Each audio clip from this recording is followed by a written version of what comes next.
भगवान श्री कृष्ण बोले, महाराज, पूर्व काल में परम विद्वान श्री रामचंद्र जी ने महर्षि वशिष्ठ जी से यही बात पूछी थी जिसे आज तुम मुझसे पूछ रहे हो। भगवान, जो समस्त पापों का क्षय तथा सब प्रकार के दुखों का निवारण करने वाला व्रतों में उत्तम व्रत हो, उसे मैं सुनाना चाहता हूँ। वशिष्ठ जी बोले, श्री राम, तुमने बहुत उत्तम बात पूछी है।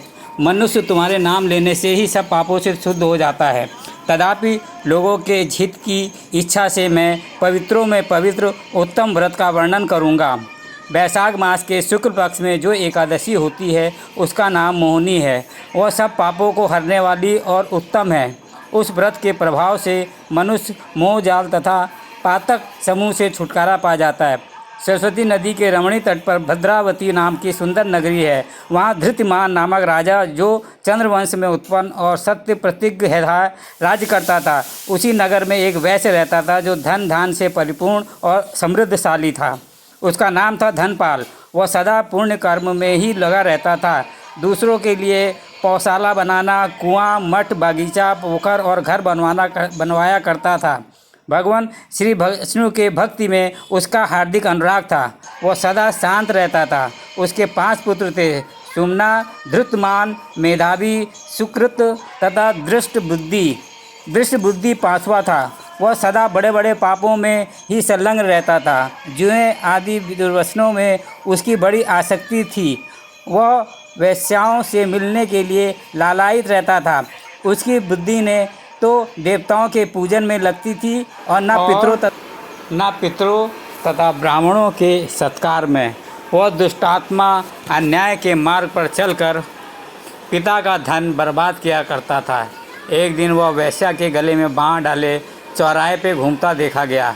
तब पिता ने उसे घर से निकाल दिया तथा बंधु बांधवों ने भी उसका परित्याग कर दिया।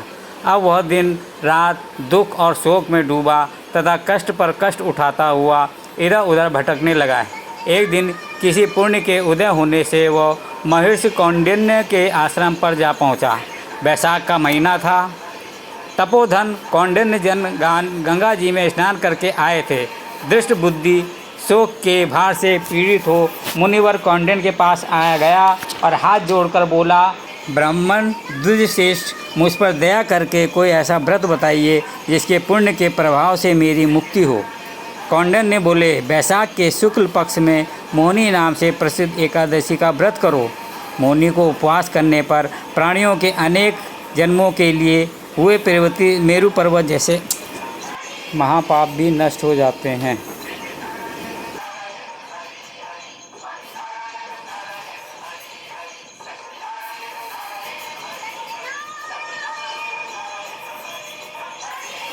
नृपश्रेष्ठ, इस व्रत के करने से वह निष्पाप हो गया और दिव्य देह धारण कर गरुड़ पर आरूढ़ हो सब प्रकार के उपद्रवों से रहित श्री विष्णु धाम को चला गया। इस प्रकार यह मोहिनी का व्रत बहुत उत्तम है। इसके पढ़ने और सुनने से सहस्त्र गोदान का फल प्राप्त होता है।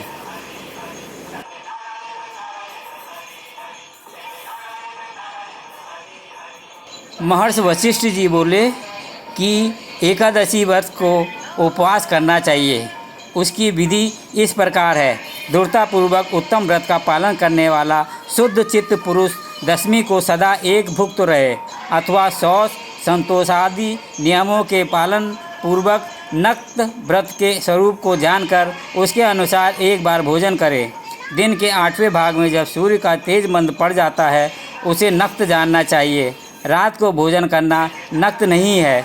गृहस्थ के लिए तारों के दिखाई देने पर नक्त भोजन का विधान है और सन्यासी के लिए दिन के 8वें भाग में, क्योंकि उसके लिए रात में भोजन का निषेध है। हे राम, दशमी की रात व्यतीत होने पर एकादशी को प्रातःकाल व्रत करने वाला पुरुष व्रत का नियम ग्रहण करे और सवेरे तथा मध्याह्न को पवित्रता के लिए स्नान करे। कुएं का स्नान निम्न श्रेणी का है। बावली में स्नान करना मध्यम, पोखरे में उत्तम तथा नदी में उससे भी उत्तम माना गया है। जहाँ जल में खड़ा होने पर जल जंतुओं को पीड़ा होती हो वहाँ स्नान करने पर पाप और पुण्य बराबर होता है। यदि जल को छान कर शुद्ध कर ले तो घर पर भी स्नान करना उत्तम। एकादशी की रात को मखाने की खीर खा सकते हैं।